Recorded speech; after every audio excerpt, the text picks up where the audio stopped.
difficult times. So now we move on to Melinda. Melinda Tankard-Rice. She's an author, speaker, media commentator, blogger, and advocate of young people. She's best known for her work addressing sexualization, objectification, harms of pornography, sexual exploitation, trafficking, and violence against women.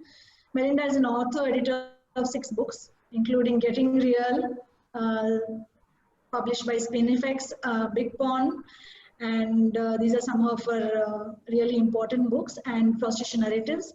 Melinda is a co-founder of grassroots campaigning movement, which is called Collective Shout for a World Free of Sexploitation, and exposing corporations, advertisings, and marketings who objectify women and sexualize girls to sell products and services. An ambassador for the World Vision Australia, Compassion Australia, Haga New Zealand, and Youth Mentoring Body, the RAISE Foundation. Melinda is also senior lecturer in the Center for Culture and Ethics, Notre Dame University in Sydney. And she's named in the Who's Who of Australian women and the World's Who of women. And apart from that, she's she's a crusader of women's rights. So we give the floor to Melinda, please. Melinda, looking forward to hearing.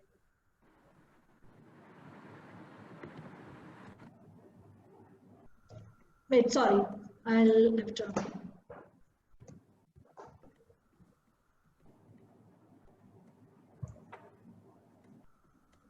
I think you have to unmute yourself here. Yeah, I did. Thank you very much.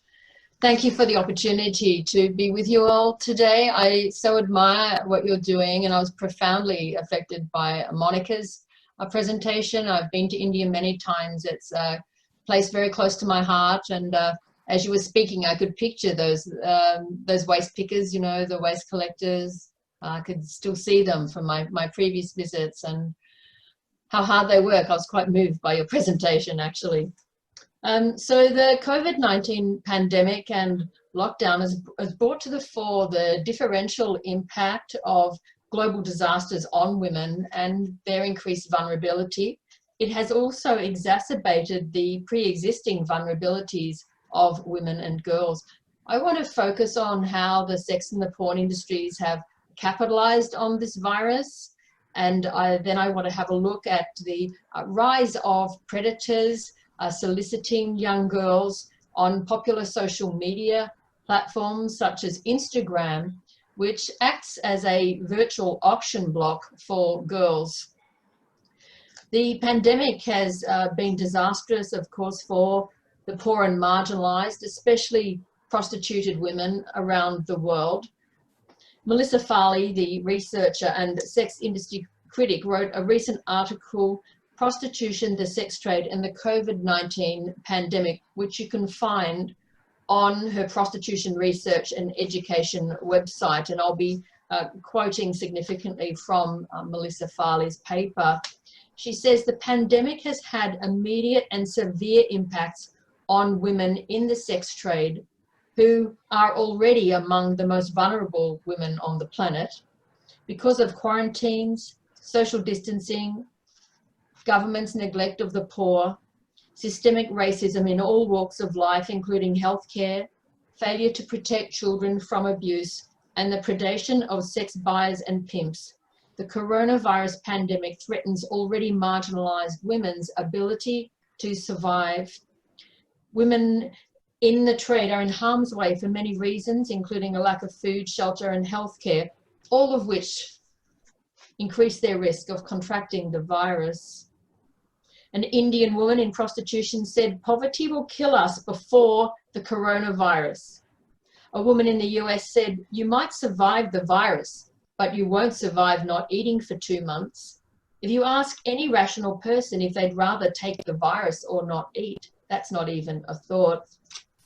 Another woman in the industry said, "Anytime there's this type of panic, clients understand that as a shift in power.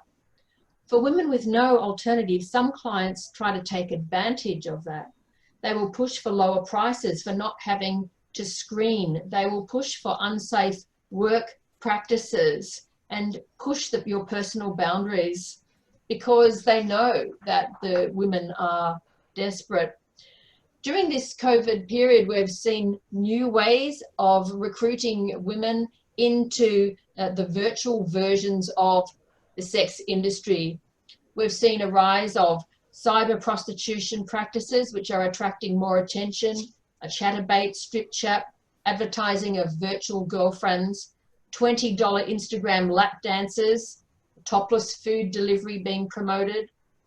OnlyFans, subscriber-only content, has grown in popularity. OnlyFans is routinely promoted in our mainstream media here in Australia.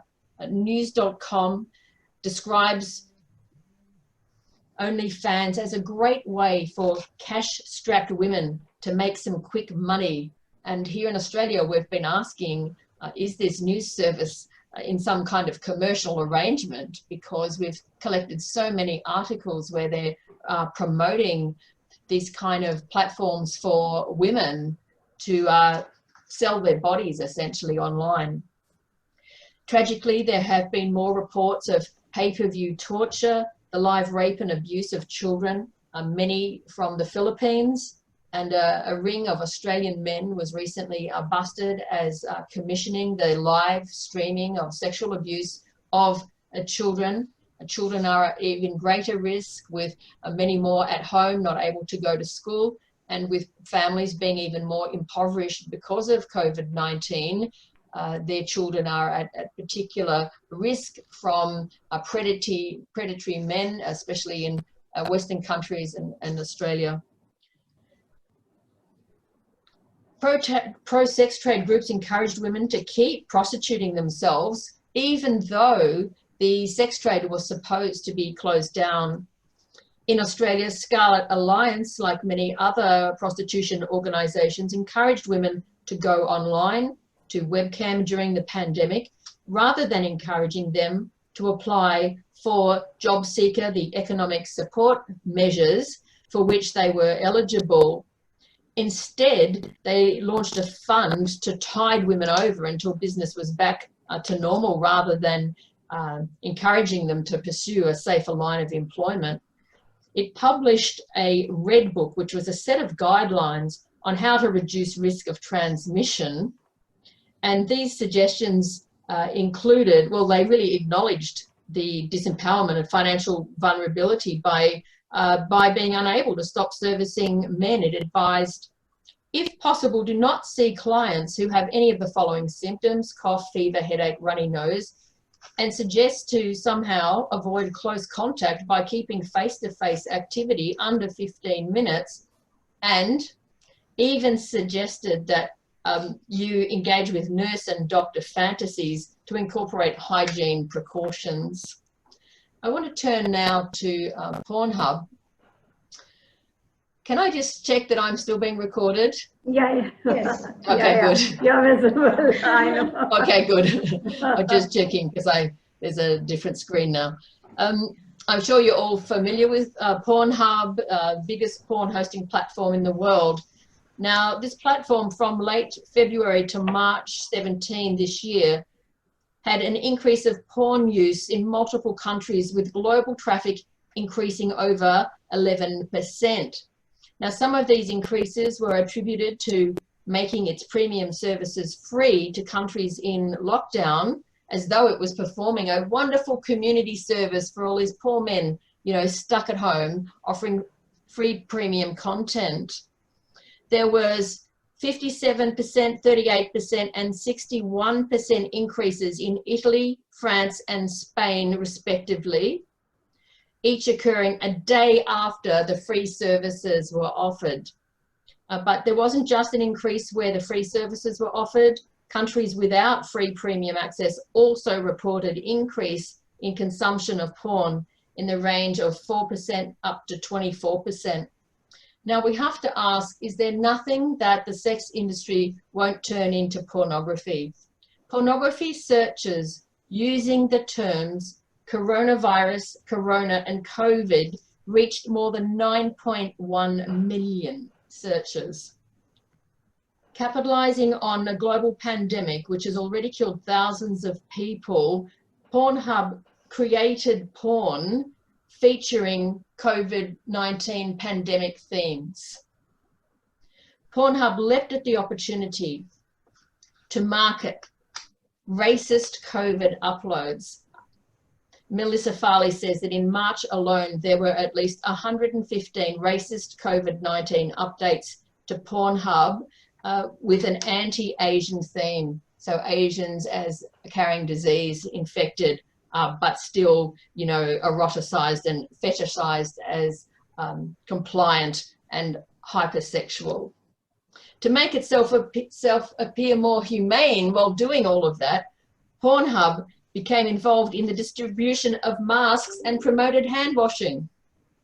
But it could not wash its hands of the trafficking, rape, incest, and child abuse content, the eroticization of racism, and perpetuating of racist stereotypes all over its website.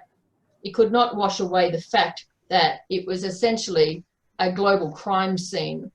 And we at Collective Shout have been part of a global campaign against Pornhub, which now has more than 1 million signatures calling for an investigation into the rape, the trafficking, the exploitation that is inherent in Pornhub, which is owned by MindGeek, which is based in Canada. And we've been utilizing the attention given to Black Lives Matter protests to say, you know, if you care about racism, have a look at the hate factory, have a look at this monument of spewing hatred about minority groups, which is what Pornhub does. So how about pulling down that monument to racism, you know? I want to now look finally at Instagram. Now, Instagram, through its predator-friendly policies and practices, has fostered a community that fetishizes underage girls and helps fuel a culture that normalizes their sexualization and harassment. Predators took advantage of the large supply of young girls being online during lockdown, and Instagram effectively serves as a pedophile directory, a magnet for predators and pedophiles. We have reported multiple examples of child exploitation material on Instagram. So we're not even talking about Pornhub, we're talking about one of the most popular social media platforms in the world for children. And yet, you know, it's really acting in similar ways in allowing predators to prey on girls, to post pornified comments on the girls' pages, to invite them to private chats, to gather, predators gathering together to talk about the girls. They capture their images, they send them to designated websites. These girls are underage. We have even captured men, naked men, live masturbating to girls during their live chats. A lot of parents have no idea that this is what's happening on Instagram. And I have a team of 4 women, and we are reporting these accounts around the clock, but often they're not even seen in violation of Instagram standards, even though we are actually reporting what we believe is criminal activity. So we have campaigns called Wake Up Instagram and Instagram Pimps Girls. If you want to know more about those campaigns, you can look for those hashtags. Instead of safeguarding children, Instagram is bringing child predators into their homes. We are part of a global campaign with the National Center on Sexual Exploitation in the US and Defend Dignity in Canada to hold Instagram and Facebook executives accountable for exploitation and predation of underage girls. It's been reported during COVID, a rise of online grooming, 55% increase in online grooming on Facebook-owned platforms, with the record number happening on Instagram. In a timely report, the UN Special Rapporteur on the sale and sexual exploitation of children highlighted some of the dangers of social media that we have been calling Instagram's corporate leaders to address. Quote, offenders, traffickers, and criminal groups use internet tools such as social media to identify child victims more easily and establish relationships subsequently intimidating them into exploitive situations. Instagram must work to eradicate its child predator community and to foster a culture in which sexualization, harassment, exploitation, and abuse of children is unthinkable. Thanks very much for allowing me to be part of this really important webinar today. Thank you, Melinda. We are having from one gripping presentation to another today. So it's fantastic. Thank you so much for your work and for the presentation today. Thank you, Sheila, for yours as well. Christine,